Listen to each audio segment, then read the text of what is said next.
Top quality और consistent performance के लिए सिर्फ सिल्वर पंप नाम याद रखना। ನಿನ್ನೆ ಬೆಂಗಳೂರಿನಲ್ಲಿ ನಡೆದಂತ ಘಟನೆ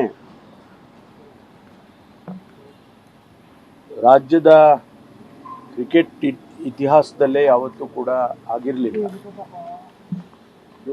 ನಾನು ಮೊದಲನೇದಾಗಿ ಯಾರೆಲ್ಲ ಸಾವನ್ನಪ್ಪಿದ್ದಾರೆ ಅವರ ಆತ್ಮಕ್ಕೆ ಶಾಂತಿಯನ್ನು ಕೋರ್ತೇನೆ.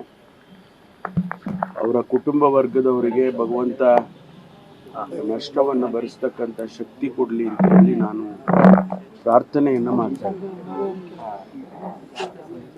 ಈಗಾಗಲೇ ತಮಗೆಲ್ಲ ಗೊತ್ತಾಗಿದ್ದಾಗೆ ಮುಖ್ಯಮಂತ್ರಿಗಳು ನಿನ್ನೆ ಸಭೆಯನ್ನು ಮಾಡಿ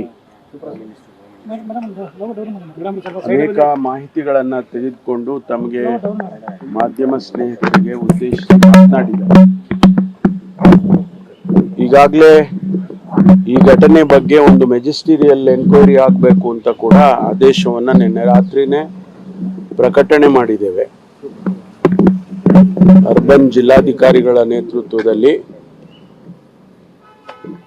ಎನ್ಕ್ವೈರಿ ಆಗಬೇಕು ಅಂತ ಹೇಳಿ ಸರ್ಕಾರ ಆದೇಶವನ್ನು ಮಾಡಿದೆ.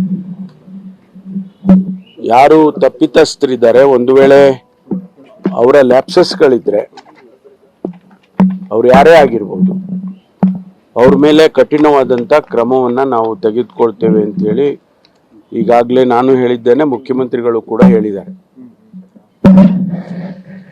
ನಾನು ವಿವರಣೆಯನ್ನ ಈಗ ಮಾಡೋದಕ್ಕೆ ಹೋಗೋದಿಲ್ಲ.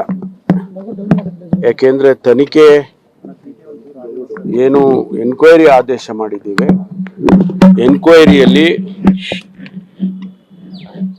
ಏನೆಲ್ಲ ವಿಚಾರಗಳು ಬರೋ ತನಕ ನಾವು ಯಾವುದನ್ನು ಕೂಡ ಈಗ ಹೇಳೋದಕ್ಕೆ ಸಾಧ್ಯ ಇಲ್ಲ. ಅದಕ್ಕಾಗಿ ನಾನು ಯಾವುದನ್ನು ವಿವರಣೆ ಮಾಡಕ್ಕೆ ಹೋಗೋದು.